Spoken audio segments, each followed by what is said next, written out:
Alright guys, welcome to a new video. Today I'm going to talk about the Mazda 2 that we picked up 3 years ago now, roughly. I did a video earlier about when we first picked it up and spoke about the car, basically showed us picking it up and basically showing it as a new car. And it had a lot of questions in it. A lot of people were asking questions specifically about the car and stuff like that, but it was so new to us I didn't know much about it. So now that I've owned it 3 years and it's about to get turned back in tomorrow, I thought I would do kind of like a review video of how the this year, which is a 2022 model year Mazda 2. I thought I'd talk about it a bit more and show you some of the things I like and some things that I don't like. There are more things that I like about the car than I don't like. There's a few issues that I think Mazda should maybe look into, because some of it, one of them specifically can cut you. So which it's done to me twice across my forehead here. Not really bleeding, but just enough to cut my skin, and it's happened a couple times on the hand and stuff like that. So you have to be really careful around this particular area, and I'll show you that later on in the video. So stay tuned, watch the video, see if you guys like it, if you're interested in it, you know. And maybe you're looking at a Mazda 2 and you're looking around the internet to see if there's any feedback on what people are talking about it. Stay tuned to the end of the video, and if I'll let you know if I'll buy another one, if it was something that I would buy again in the future, maybe, long as it doesn't go electric. All right, guys, just sitting in the car now, just looking over the stuff that I liked and disliked about the car. So one of the first items that we basically didn't like right off the bat was the lane assist. This one here, this button here, or that one there. I think you turn them both off, actually. That thing there was quite annoying. When I first even got the car on its first maiden drive home, it was fighting to keep within the lanes, and the steering wheel would jerk like this, and it just felt like I wasn't in control of the car. And I didn't like that. When my wife drove it, she also said the same thing. So we quickly turned that off, and actually it stayed off the whole time. You can see it's actually still off now. That's it there. It's written off. So you can change that in the settings down here, which is on the navigation system. Now this is the upgraded model, so it comes with navigation and all that other stuff, but that's all stuff you can find out online and do your own research to find out more about the options that come in particular spec car, because ours is like one of the higher spec cars, so it comes with quite a few features. One of the other things we also didn't like that was really annoying to me and Tiffany really was the headlighting. So the headlights in this car are really bright for some reason, and when you're driving at night and you're driving in the UK, maybe other countries, I don't know, but in the UK there's a lot of obviously turn roads, windy roads, and up and down, and we were getting flashed. If I took it out on an evening drive for an hour, I'd probably get flashed about 20 times by oncoming cars, thinking I've got my high beams on, and I didn't have my high beams on. I just had my low beams on. That was quite annoying. There's no adjustment to adjust the headlights down. Not like I'm electrically adjusted. Maybe you could do that at a service or something like that. Every time I went in for a service, I forgot to mention it, so it didn't get done. But that's one of the other options. One of the other things I did not like about it was that. Right. The next thing we didn't like about it, or I didn't like about it, really didn't bother Tiffany, but this particular model comes with the stop-start feature. So basically that means it stops when you're sitting at idle somewhere at a traffic light or you're in a parking lot. It will stop, turn the engine off, and basically it's better for the environment because the engine's not running, and better for your fuel economy and stuff like that. Now, what I found is during the winter times, it never worked.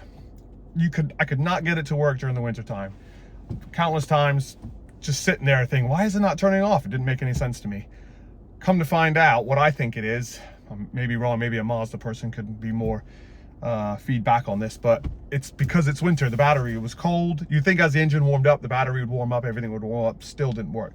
Now, during the summer, it seems to work more, because now it's Mayish time, warm weather, that seems to work more. So Don't know if that's even anything. It could not be, but the stop start feature, no, it doesn't work as good as it should, I think, because then I have a Passat as my daily driver, and that thing works year round all the time. It turns off on as you're driving. Most of the time I turn it off because it's annoying for me, but it should work more in the Mazda. Like even now, just sitting here at idling, yes, I have the AC on and stuff like that, and I've probably got the headlights on, but my Volkswagen Passat does turn off even if I have everything on. So I'm not sure how efficient or how good the Mazda system is compared to other manufacturers, but that's one thing I didn't understand. You pay for it, it should work. Okay, so next one. This one here is, I think, was the most annoying for me because I had to deal with it every week or every other week. Brake dust. These pads that Mazda put on these cars are just horrible. Worst car. I thought BMW and Volkswagens were bad. This car, is just the amount of dust that you get in a couple days, it just covers the wheels, and if you don't wash them car once a week, maybe once every 2 weeks, it's going to destroy the wheels because the brake dust will cape into the wheel and basically rot into the paint, and it will damage the wheel. So if you're a person that doesn't seem to want to wash your car a lot, your wheels are going to get just, and that's the front wheels. So the rear wheels don't get it too bad because that's not a big part of your braking. Most of your braking is 80% is done through the front wheels. So that's one of my biggest issues I had with this car was the brake pads. Now that's something you can swap out to a less dustier brake pad if you want a more performance brake pad that might not be so dusty. That's something you can pop out, but that's money invested that you really don't need to invest in. Mazda maybe could look into a different manufacturer of brake pads to lessen the brake dust and lessen the wear and tear on the actual wheel. So that's one of my other issues. That was probably the worst one, to be honest, other than the one that cuts you, which I'll get to next. Just wanted to share one of the features that I really like about this car. Why we're in amongst all the negatives, let's show a positive. So it's touchless entry. Oh wow, it's keyless entry, and you just push the button there, and that opens all the door locks for you. So if you don't want to reach in your pockets to grab the keys, you just do that. Because I've got the keys in my pocket here. You can open the door like that, and when you walk away, key gets far away. Obviously the car locks itself. So that's a cool feature. And you can also do that same thing with the boot. So you come around to the boot, and it's all touchless, and that will open for you so you can get in. And while we're in the boot, let's talk about the issue that cuts you.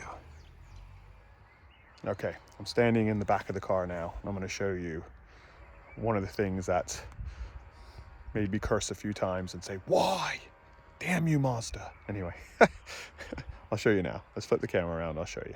So looking from here, actually, I don't have the hook holding that thing up. That's pretty, let's put that back. Anyway, okay. So looking from here, what do you think it is that cuts you, that would cut my forehead? Well, I'll show you. That right there. It is massively sharp. So when you're reaching in to grab your groceries or something like that, your head hits that. And if you slide with it, accidentally, just because you're picking something up, it slices you. That's one thing I've cut my forehead on twice. So Mazda maybe could make that less sharp because it's plastic and it's just super sharp. So if Mazda can maybe fix that, yeah, I mean, even there, it didn't cut me, but it's sharp to touch. So that's something I think Mazda should sort out, because I'm not the only one that hits their head on it and maybe roughs up their skin on it. Like I said, never bled from it, but it did, feel like it cut me. Anyway, that's the thing, is the part I don't like most. Well, the brake pads in this are the options I don't like the most. But other than that, it's a beautiful car. It's very nice, comfortable drive. It's got a lot of cool features, open door stuff. The interior on this particular model, you get the two-tone with the suede on the console. My products there, but yeah, you get the suede on the seats, which is really nice. Very comfortable seats for long distance driving. I've driven 8+ hours in this car, and it's extremely comfortable. Everything works great. The dash. I mean, I've put 15,000 miles on it, so I think I've driven it enough to have a feel for the car. That's all my junk in there. You don't need to see that. But yeah, so that's it. That's the beautiful Mazda 2. And this is that special blue paint. It's an optional paint. We waited, I think, 3 months for the paint color. So this car's going back now. Say goodbye to the Mazda 2.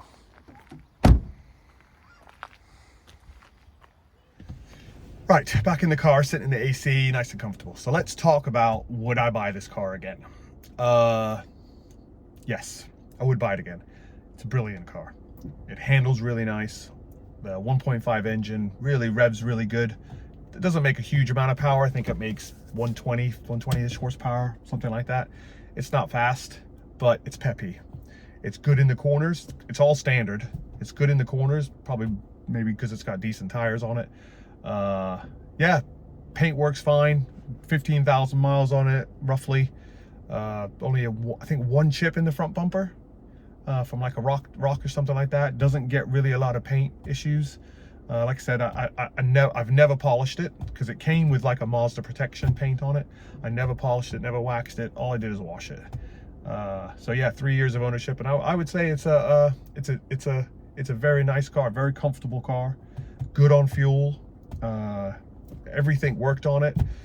We had it serviced through Mazda, so because of the lease finance thing we did, lease option, we paid for it at you had to have it serviced through them or certified Mazda dealership. So we had it certified. I think it did 2 or 3 oil changes, a brake service, basically changed the brake fluid and a little knick-knack stuff. I think the highest one was 500 pounds. So overall, it wasn't too much for the service to have it for 3 years.